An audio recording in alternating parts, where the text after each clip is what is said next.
Today, let's talk about kicking against the goads. And if you don't know what I mean by that phrase, hang on, you'll find out. Acts chapter 9, verse 5 tells us, "And when he said, 'Who are you, Lord?' then the Lord said, 'I am Jesus, whom you are persecuting. It is hard for you to kick against the goads.'"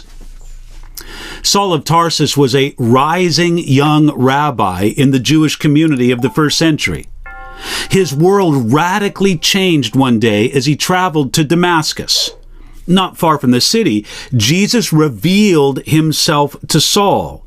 And Acts chapter 9, verse 5 records three essential truths that Saul learned in one moment.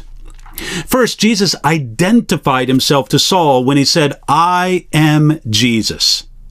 You see, at the time, Saul's life was consumed with a hatred of the followers of Jesus. He thought Jesus was a dead criminal who deserved to die. But when Jesus spoke to Saul from heaven, he learned the truth. Jesus Christ was alive, risen from the dead, just as the followers of Jesus claimed. Second, Jesus told Saul who he was really attacking. He said, "I am Jesus, whom you are persecuting." Saul thought that he fought against a group of deceived fanatics. He instantly discovered that he was attacking God himself, the voice that spoke to him from heaven. Finally, Jesus told Saul how futile and self-defeating his persecution was. Jesus said this to Saul, "It is hard for you to kick against the goads." This statement from Jesus was first recorded in Acts chapter 22, verse 10, and in Acts chapter 26, verse 14, and it was probably added here in Acts chapter 9 by later copyists. The picture was powerful, though. A goad was a long, very sharp stick used to get an ox going the way you wanted when you were plowing. One jabbed the hind legs of the ox with the goad until the ox cooperated. Essentially, in this picture, Saul was the ox, Jesus was the farmer, and Saul was stupid and stubborn, yet valuable, and potentially extremely useful to the master's service. Jesus goaded Saul into the right direction, and the goading caused Saul pain.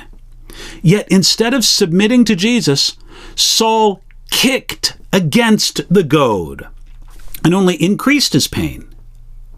Something was goading Saul's conscience.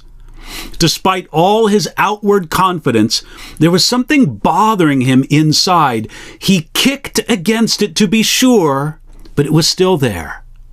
That unease may have started with Stephen's prayer as he died, that the Lord would work in the lives of his persecutors. That's recorded at the end of Acts chapter 7.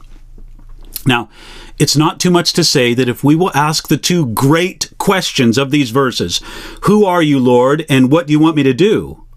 and if we will not obediently listen to God's answers, then we're acting like stupid oxen. Now, we might complain that God compares us to oxen, and indeed, it's an unfair comparison. After all, what ox has ever rebelled against God the way we have? God almost owns an apology to oxen for comparing them to us. Yet, notice the compassion in Jesus' words to Saul and to us.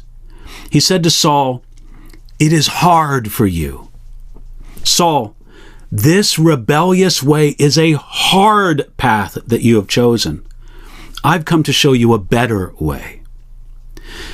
Jesus was the persecuted one, yet he cared that it was hard on Saul. Even when your own sin makes it hard for you, Jesus cares, and he calls you to a better path. So don't kick against the goads. Walk the way that Jesus is guiding you, and walk that way today.